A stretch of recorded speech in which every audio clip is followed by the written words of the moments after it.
Everyone talks about freedom. Everyone says they want it, but very few actually find it. Most people think freedom means doing whatever you want, going wherever you want, living without limits, without rules, without restraint. But that's not freedom. That's just another illusion, another kind of prison, more comfortable maybe, but still a prison. The truth is, you'll never be free until you look inside yourself and face everything you've been running from.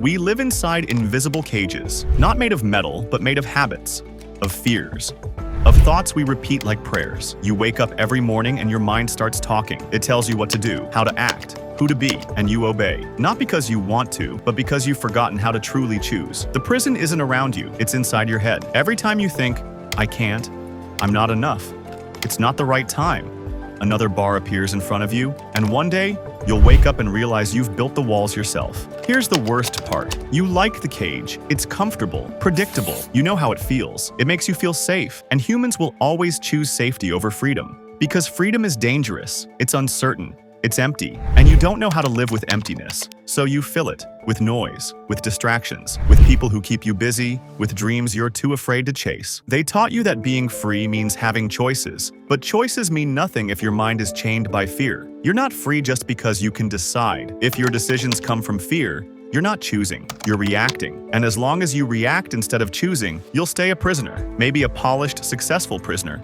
but still a prisoner. Freedom doesn't come when you get what you want. It comes when you're no longer controlled by what you fear. But to reach that point, you have to face everything you've been avoiding, every pain you've buried, every truth you've hidden under, I'm fine. And it won't feel good. It will break you. It will strip you bare. Because freedom doesn't come from peace. It comes from destruction, from the death of the old you, of your illusions, of your ego, of everything you cling to for identity. To be free is to let go of who you were, who you thought you needed to be, who they told you to be. And that's terrifying, because without all those things, who are you? That's why you're not free, because you're afraid of not knowing yourself. You'd rather believe a story, the story of you, built from labels, roles, definitions. But that story isn't truth. It's just a mask you made to survive, and survival isn't living. Here's the most dangerous illusion of all, believing that you're already free. You tell yourself you think for yourself, that you don't follow the crowd. But the world taught you how to think, what to want, what to fear, and as long as you speak with words that aren't yours, as long as you chase dreams that aren't yours, you're not free. Freedom isn't a right. It's a realization. It's a path you walk when you're willing to lose everything that defines you. You can't be free and stay the same.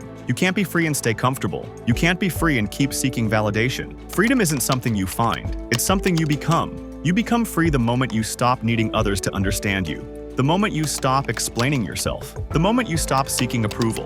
Because those who are truly free don't explain. They exist. They'll say you've changed, that you've become cold, distant. But the truth is, you're just becoming real. And that scares those who still live in lies. They'll call you selfish. But wanting to be free isn't selfish. It's the most honest act of love there is. Being free doesn't mean being happy.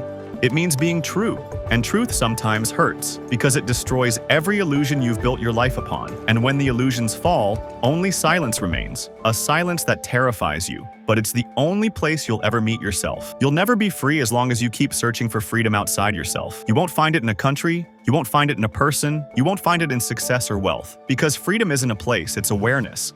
It's the moment you realize that nothing has power over you unless you give it. Look at your life. Everything that holds you down exists only in your mind. Your fears, your limits, your expectations, they're not real. They're thoughts. And you are not your thoughts. You are the one who observes them. When you start observing without judgment, without reaction, without running away, something inside you begins to melt. And that's where freedom begins. Not when you win, not when you achieve, but when you are no longer ruled by anything. When you can sit in silence and feel peace. When you can be alone and feel whole. When you can fail and still feel worthy. Then, you're starting to be free. Freedom isn't a destination. It's a process, a thread woven through every breath. Sometimes you'll lose it. Sometimes you'll want to go back. But once you've seen even a glimpse of what it means to be truly free, you can never go back to your cage with the same blindness. And maybe that's the beginning. The moment you realize the cage was never real, that it was you, all along, keeping the door shut. Freedom isn't something you earn. It's something you remember. It's always been there, beneath the fear, beneath the pain,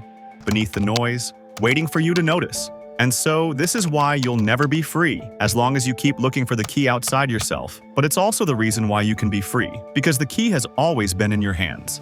You won't be free when you change the world. You'll be free when the world can no longer change you. This is why you'll never be free, but it's also why you can be.